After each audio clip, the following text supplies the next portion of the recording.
Hello everyone. Today we know about CET. CET is a common eligibility test which is going to held in Rajasthan on date 27th and 28th of September. Graduation level exam. I'm talking about graduation level. Okay, so exam date is 27 and 28 और approx running days अगर किसी का 28 को paper है तो उसके लिए 15 days है और 27 को है तो 14 days we can say that. उसका पेपर पैटर्न क्या होता है. नंबर ऑफ क्वेश्चंस कितने आएंगे 150. टोटल टाइम कितना है 180 मिनट्स मीन्स 3 आवर्स का टाइम है. टोटल मार्क्स कितने हैं 300 and it is an offline test जिसके अंदर पेन और पेपर एंड OMR शीट आपको मिलेगी. Okay, so will go through subjects and questions and regarding marks. So first is general science, history, polity, geography of India and current affairs. इनको सब ये जो topics हैं इंडिया से related जितने भी टॉपिक्स हैं इन सबको मिला के 38 क्वेश्चन आएंगे and of total marks 76. Then next is Rajasthan GK which consist of 30 questions a total number of 60 marks. Then general English and Hindi. Hindi और इंग्लिश दोनों को मिलाकर जो नंबर ऑफ क्वेश्चन है वो कितने 22 and which carries total number 44. The next is reasoning and math. Reasoning and math दोनों को मिला के आपके 45 क्वेश्चंस आते हैं of 90 numbers. Last is basic computer which consist of 15 questions of 30 marks. So total of 150 questions end of 300 marks. अगर किसी को क्वालिफाई करना है it is a qualifying exams. So general के लिए जो होता है वो 40% है. Qualify means you have to attempt 60 questions correct and means 120 marks. तो अगर आप एक आर्ट्स स्टूडेंट हो या फिर जो जीके स्ट्रॉन्ग है तो आप जो फर्स्ट वाला टॉपिक है और जो जनरल इंग्लिश और हिंदी इन दोनों को मिला के भी आप आराम से 60 क्वेश्चंस कर सकते हो. अगर आपको ये लगता है कि मैं इंग्लिश हिंदी कवर कर लूँगा और GK so you can go with them. और अगर आपको लगता है कि नहीं मेरे को जीके पढ़ना मुश्किल है थोड़ा और मेरे को नहीं आता है so you can go through reasoning and math. Reasoning math के 45 क्वेश्चंस हो जाएंगे. अगर आपकी रीजनिंग और मैथ स्ट्रॉन्ग है तो आपको उस पर फोकस करना चाहिए. विथ कंप्यूटर बेसिक आता है इतना लोड नहीं है तो you can easily qualify it. और राजस्थान जीके में भी मेन टॉपिक्स है. अगर आप 10 क्वेश्चन अगर मान के चलो अगर ने थोड़ा बहुत भी पढ़ा हुआ है पहले का तो 10 क्वेश्चन अगर जीके के करेक्ट होते हैं आपके 10 question English Hindi normal question हो जाते हैं. 10 20 इनके होंगे. और अगर रीजनिंग और मैथ को मिला के भी आपके 30 क्वेश्चंस करेक्ट होते हैं तो 50 क्वेश्चन से और 10 का कंप्यूटर या फिर आपके करंट अफेयर्स में से हो जाते हैं तो 60 क्वेश्चंस गुड इनफ अगर आपका पेपर अच्छे से क्वालिफाई हो जाएगा. Now let's go through the syllabus. जो सीटी का सिलेबस क्या होता है. बहुत से बच्चों को ऐसा रहता है कि कितना वास्ट सिलेबस होता होगा या मुझे क्या क्या पढ़ना चाहिए क्या क्या अवॉइड करना चाहिए.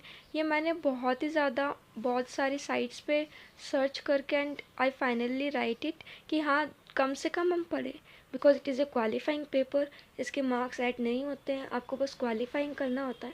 सो आपको वही पढ़ना चाहिए जो आपको पेपर क्वालिफाई करने में हेल्पफुल हो. ज़्यादा एक्स्ट्रा बर्डन पढ़ने से भी कुछ फ़ायदा नहीं है.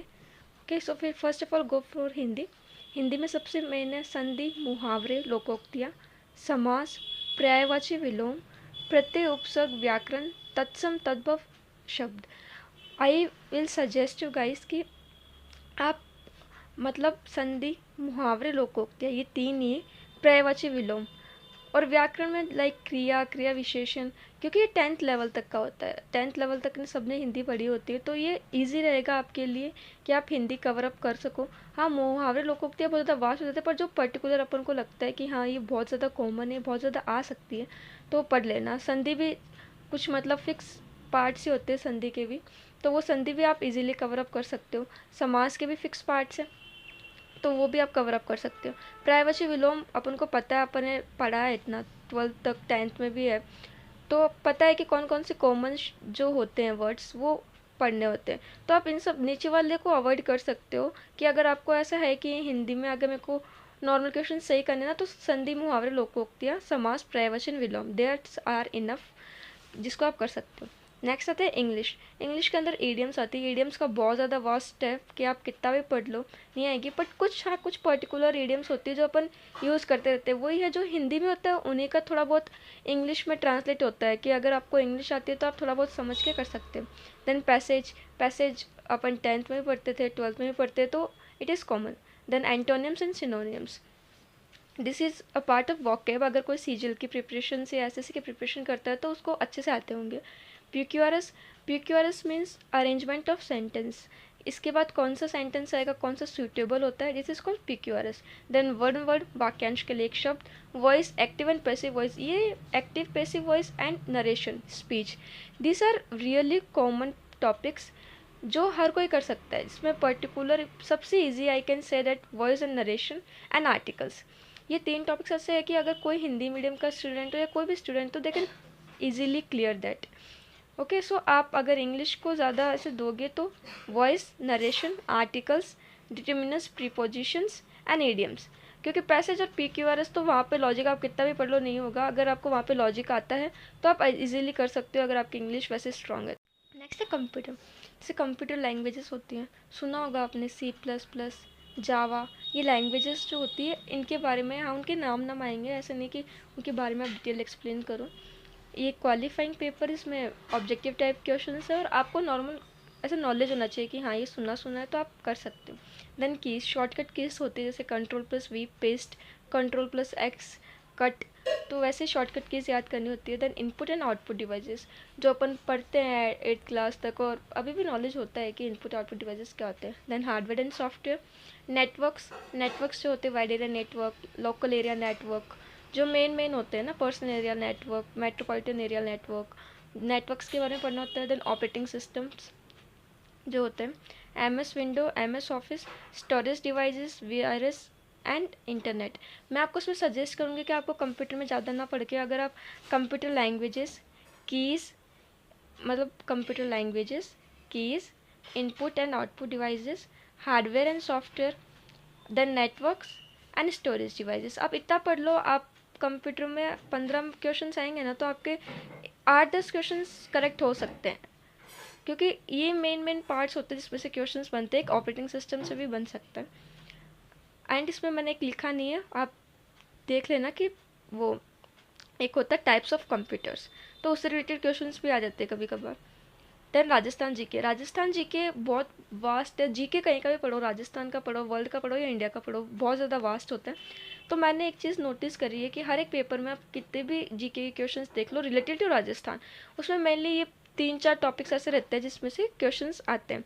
विच आर यूनिफिकेशन ऑफ राजस्थान, के राजस्थान का एकीकरण कब हुआ, कैसे हुआ, और कौन कौन से मतलब डिस्ट्रिक्ट्स कब कब बने, तो मेन ये टॉपिक रहता है। देन इंडस्ट्रीज, राजस्थान में कौन कौन सी इंडस्ट्रीज़ है जो ज़्यादा है। देन गॉड्स एंड गॉडेस, सबसे इम्पॉर्टेंट टॉपिक जो है राजस्थान जीके का वो यही है, गॉड्स एंड गॉडेस, कि कहाँ पे कौन सी देवी देवताओं की पूजा होती है, उनका स्थान कहाँ है, जो हमारे लोकल जो गॉड्स एंड गॉडेस होते हैं उनके बारे में।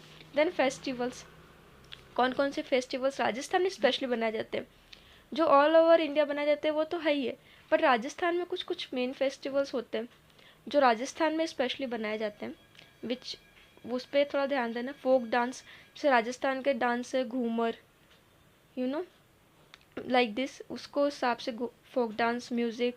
जो फेयर्स है, जो स्पेशल फेयर्स जो राजस्थान में लगते हैं, जैसे पुष्कर मेला लगता है वैसे।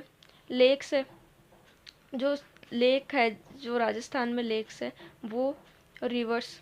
ओके, सो आप मेन इसके अंदर ये कर सकते हो कि आप गॉड्स एंड गॉडेस पढ़ो, unification of Rajasthan, folk dance, lakes, जो फेयर्स, ये जो है ये 3-4 टॉपिक्स है जो सच में मैंने इसमें से क्वेश्चन 100% आते हैं। आप कोई भी एग्जाम दे दो आपको 100% मिलेगा। Then next is reasoning. Reasoning का मतलब होता है कि मेंटल एबिलिटी टेस्ट। इसके अंदर आपको कुछ पढ़ना नहीं होता, आपको अपना दिमाग लगाना होता है, just it's logic based. First आता है अल्फ़ाबेट टेस्ट। अल्फ़ाबेट टेस्ट क्या होता है कि जो ABCD होती है जो अपन बचपन से पढ़ते आ रहे हैं, आपको उनके नंबर से याद करने होते हैं। जैसे A का 1 होता है, K का 11 होता है, P का 16 होता है, ऐसे आपको सारे नंबर से याद करने होते हैं। उनकी भी एक ट्रिक होती है, वो आपको याद हो जाते हैं। ठीक है, तो उनसे रिलेटेड कुछ क्वेश्चंस आते हैं तो ईजिली हो जाते हैं। Then coding and decoding.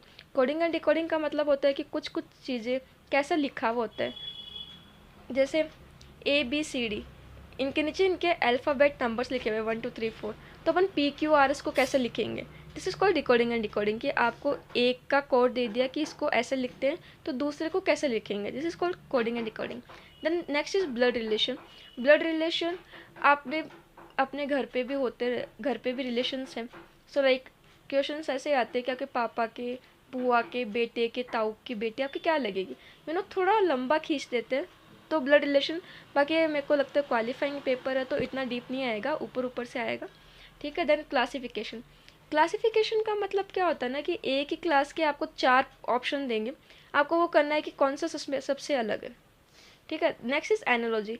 Analogy भी एक तरह से अपन कोडिंग डिकोडिंग मार के चलते हैं कि जैसे 13 इज रिलेटेड टू 169, तो 14 किससे रिलेटेड होगा, जैसे 13 का स्क्वायर होता है 169, सो 13 रिलेटेड टू 169 बिकॉज उसका स्क्वायर है, तो 14 related to 196, this is called analogy.